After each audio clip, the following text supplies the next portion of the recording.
السلام عليكم ورحمة الله. ازيكم عاملين ايه؟ يا رب تكونوا بخير. النهارده ان شاء الله هنعمل مع بعض السابليه. هنعمله بطريقة سهلة جدا جدا وان شاء الله هتعجبكم. واهم حاجة فيها ان احنا بشوية خامات صغيرة جدا هنبدأ نزينها، وهقول لكم كذا فكرة واحنا شغالين بحيث ان انت تقدري تطلعي بفكرة كويسة وفي نفس الوقت ما تكلفيش نفسك. بس لو اول مرة بقى تشوفيني ما تنسينيش في اللايك والاشتراك وتفعيل الجرس. نبتدي ونقول بسم الله. طب انا مقادير عباره عن ايه؟ مقادير بسيطه قوي ما فيهاش اي حاجه.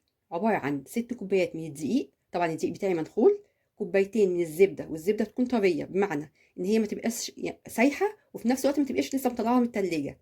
دي انا مطلعاها من بالليل من التلاجة وسايباها بره خالص لحد ما خدت درجه حراره المطبخ بتاعي.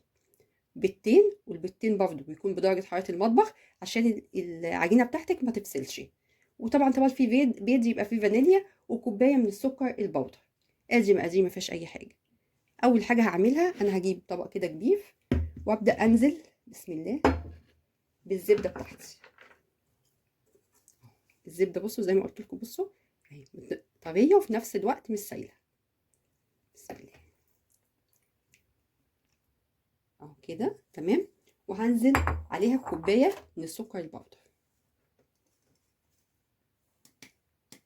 وهبدا اضرب الكلام ده مع بعض. هضربها لحد ما تلاقي لونها فتح معاكي، يعني انا مش عايزه ابالغ قوي في الضرب، وفي نفس الوقت لازم تضربيها لحد ما تلاقي لونها فتح كده ويبقى كريمي.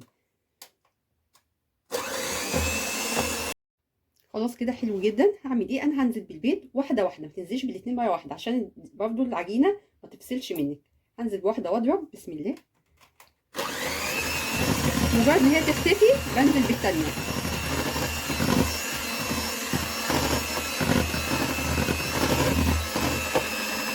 بالشكل ده. هنزل بالفانيليا بتاعتي بسم الله كده. اي نوع فانيليا متوفر عندك مفيش اي مشكله فيها خالص، اهم حاجه ان الفانيليا كويسه وخلاص كده. وهنزل بالبضايه التانيه واحضرها بس لحد ما تختفي معايا كده تمام جدا. هبدا انزل بقى بايه؟ بالدقيق. طبعا كميه الدقيق انا ما بنزلش بيهم كلهم مره واحده، لان بيختلف الدقيق عن الدقيق التاني، فانا بنزل تقريبا بثلاث ارباعهم وبسيب شويه بنزلهم بعد كده. نسيب شويه كده ونبدا بقى ايه؟ نقلب الكلام ده مع بعض. طبعا السابليه من البسكوتات فما ينفعش احنا نعجنه. ابدا اشيل بس المضرب ده، مش محتاجينه خلاص. بالشكل ده ابدا اقلب كده لحد ما الاقي العجينه لمت معايا وبقت كويسه. ما تبالغيش خالص في العجن لان احنا مش هنعجن اهو. مجرد احنا بس بمعلقه او بايدك باي حاجه كده بتلفي بتلمي العجينه مع بعض لحد ما تبقى العجينه حلوه في ايدك. خلاص كده انا العجينه اللي معايا لمت وبقت زي الفل بالشكل ده اهو. طب هعمل ايه؟ انا هجيب كيسين من اكياس التلاجة بالشكل ده كده، بفتحهم وهبدا افردهم عشان استخدمهم في التشكيل. وابدا اخد ايه؟ قطعه من العجينه كده بسم الله كده، وهبدا افردها. هجيب كيسه ثانيه فوقيها عشان تبقى سهله بالنسبه لك ان انت تفرديها. نبدا نفرد ايه؟ العجينه بسم الله اهو بالشكل ده كده تمام. تبداي بقى تجيبي القطاعات بتاعتك، اي قطاعه موجوده عندك. انا عندي شويه قطاعات كده هبدا استخدمهم، عندي شويه قلوب وعندي شويه قطاعات كده هنبدا ان احنا نستخدمهم. انا هستخدم مثلا الشكل القلب ده كده بسم الله كده.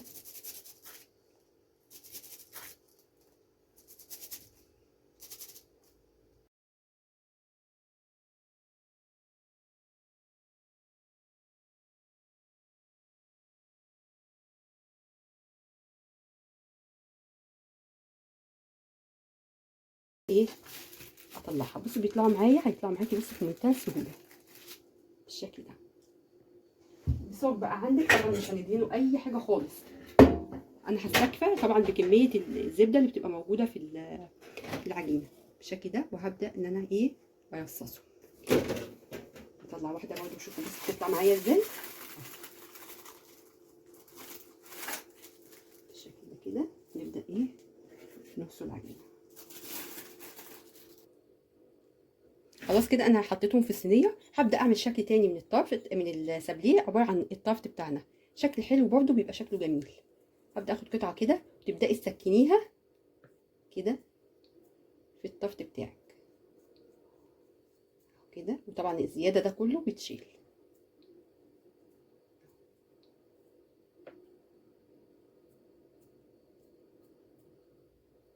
طبعا احنا ما بندهنش الطرف برده اي حاجه.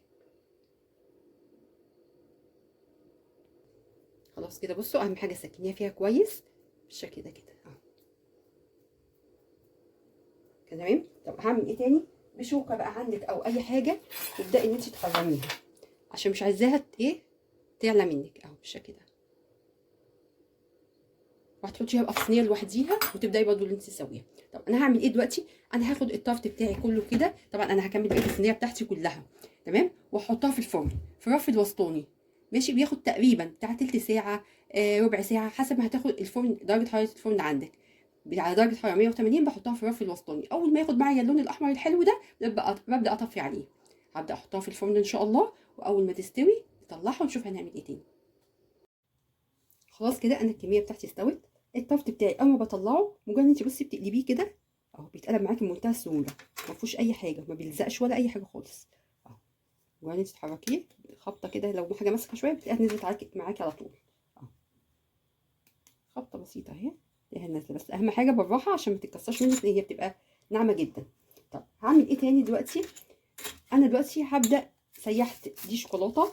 طبعا عايزه تستخدمي شوكولاته بالحليب تمام، شوكولاته غامقه ماشي، اللي انت عايزاه هتستخدميه. انا هستعمل التلاته بس في الحشو انا هحشي بشوكولاته غامقه. هبدا اعمل حاجه كده ان انا ابدا اجيب ايه كل اتنين الزقهم مع بعض. في حاجات هلزقها كده دلوقتي وفي حاجات هلزقها وانا بشكلها. بسم الله. كميه شوكولاته كده قليله كده كده، مجرد انت تحطي بس حبه نبدا ان احنا ايه نقفلهم مع بعض بالشكل ده. انا هكمل بقى كل كميتي بالشكل ده. كل اتنين عايزين يتلازقوا مع بعض هلزقوا، كل المقفولين دي يعني المدورين دول والقلوب والحاجات دي كلها هبدا ان انا اقفلها. طب انا هعمل ايه تاني؟ انا هقول لكم فكره كده للتزيين لو حابين تعملوها. انا عندي الترفستان ده ورق بيتباع عند اي حد بيبيع مستلزمات الحلويات هتلاقيها عنده. طب انا هعمل فيها ايه؟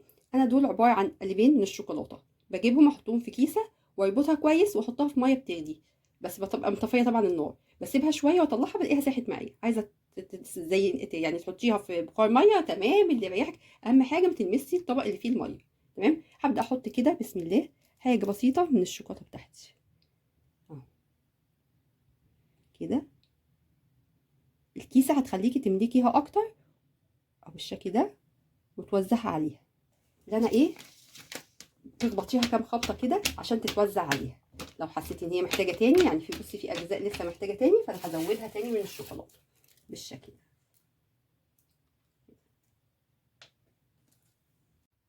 خلاص كده انا بقى هعمل ايه؟ انا هاخده احطه في التلاجة لحد ما يجمد معايا اوديه واشوف الفكره التانيه هتبقى عباره عن ايه.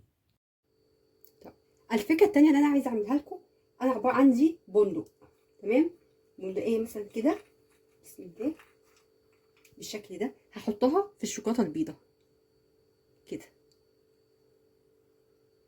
كده. وعندي بقى جوز هند احطها في كيسه بس كده عشان يبقى سهل بالنسبه لي كده، وهبدا احطها في جوز الهند بالشكل ده. وهنشوفوا هنعمل بيها ايه. دي الفكره التانيه اللي انا ايه هنشتغل بيها المره دي ان شاء الله. بس هاخدها هسيبها على جنب كده ونشوف بقى هنبدا نزين بايه. انا عندي دي شوكولاته بالحليب، عندي شوكولاته بيضه، وعندي شوكولاته الغامقه بتاعتي عادي. واي حاجه انت محتاجه تعملي بيها ممكن تشيلي حاجه تحطي حاجه براحتك خالص حسب المتوفر عندك امشي بيه. انا معايا ده سكر فضي، وعندي سكر ذهبي وشويه مكسرات، وده الاشكال اللي احنا عملناها مع بعض. بصوا بعد ما طلعتها بقت شكلها بالشكل ده كده. طبعا في اشكال كتير ياما قوي، اختاري اللي يناسبك مش مشكله. بصوا هو في عيد سعيد وعيد مبارك وحاجات كده، بس هو انا ما لقيتش، بس انا حبيت ان انا اوريكم الفكره فانا جبت الاشكال دي. ده وعندي شويه بندق بتاع ده سوداني مجروش، وده عباره عن زر الورد، وعندي سكر فضي وشويه بسبرينكل بقى احمر وابيض وحاجات كده كتير. هبدا اجيب كده البسكوتيه بتاعتي، وهنزلها في الشوكولاته البيضاء. طبعا التزيين ده يا جماعه حاجه بتاعتك انت، اللي يعجبك اعمليه، انا هقول لك افكار كتير واللي يناسبك اعمليه. كده الشوكولاته بتجمد بسرعه قوي عشان الجو ساقع. كده وانزل بيها كده. هعمل فيها ايه؟ هجيب البندقيه اللي احنا عملناها مع بعض كده، بسم الله، احطها في النص بالشكل ده، وهجيب ورق زبر الورد ده كده واحط لها وحدتين كده.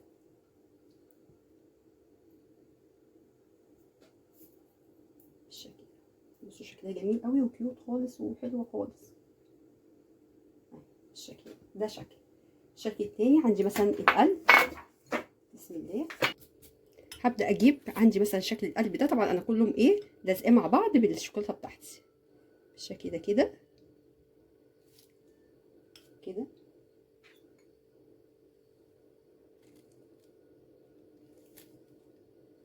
واحده تانية، وهبدا امشي عليها بخطوط كده بالشكل ده بالشوكولاته الغامقه، وهنزل عليها بسبرينكل كده ابيض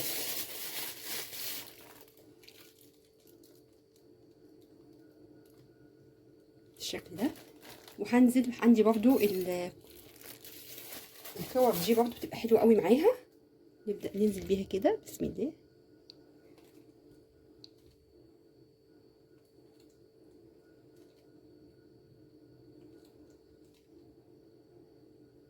بالشكل ده.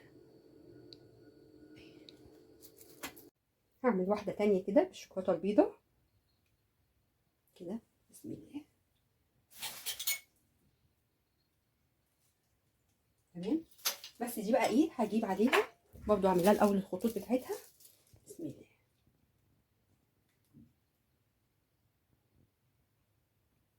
كده، وهجيب الاسبرينكل الاحمر احطها بالشكل ده.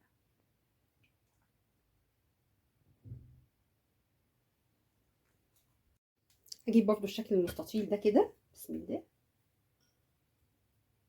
يعني بصي طول ما انت شغاله هتلاقي افكار بتجيلك كتير كده.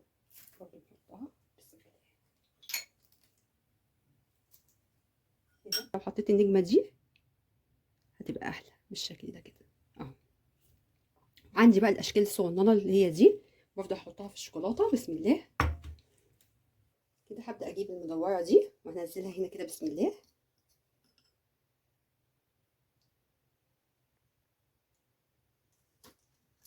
كده. نعمل كام واحده كده، هاخد الصغننين دول بالشكل ده. وهبدا اجيب بقى ايه برضو الوحيد دي كده ونحطها عليه.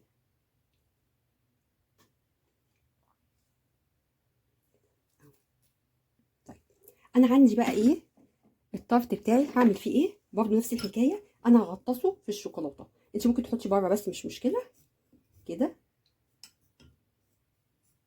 طب انا ليه بعمل فيه كده؟ عشان ما يطرش منك كده يعني، وانت مثلا عاملاه او قبل العيد بكتير فهيعيش معاكي اكتر بالشكل ده كده. هنصفيها برضو كده من الشوكولاته وهنسيبها تنشف هنا. انا ممكن احط بس حتى في القلب كده، مش محتاجه بره.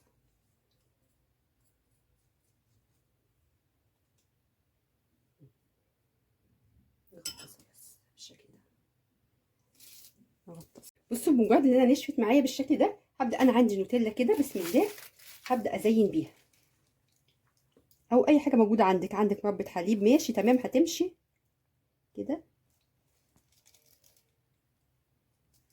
بالشكل ده.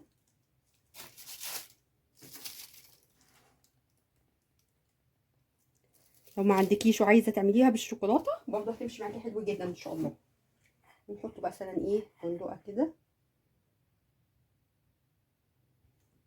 بالشكل ده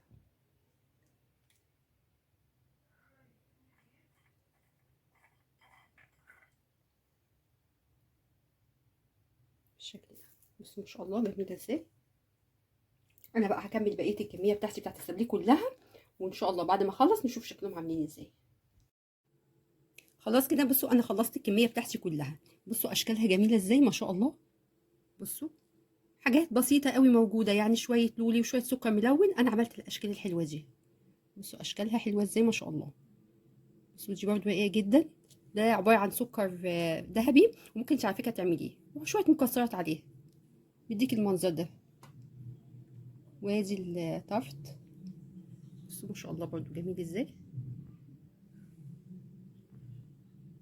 وده الشكل تاني برضو، ده عبارة عن زر الورد، خدت منه الوردة بتاعتها وحطيت شوية برضو سكر ذهبي بحيث ان هو ينطق الشكل شوية ويكسر اللون.